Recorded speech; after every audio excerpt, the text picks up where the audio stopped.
क्यों की होया समोसे का पेट खराब हो गया ना हाँ जी समोसे को ना खा के पेट खराब हो गया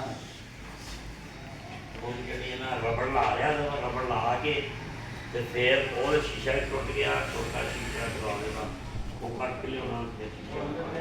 फिर उपरला शीशा बड़ा एक हैगा है यार अरे पल्ला कितनी है है ना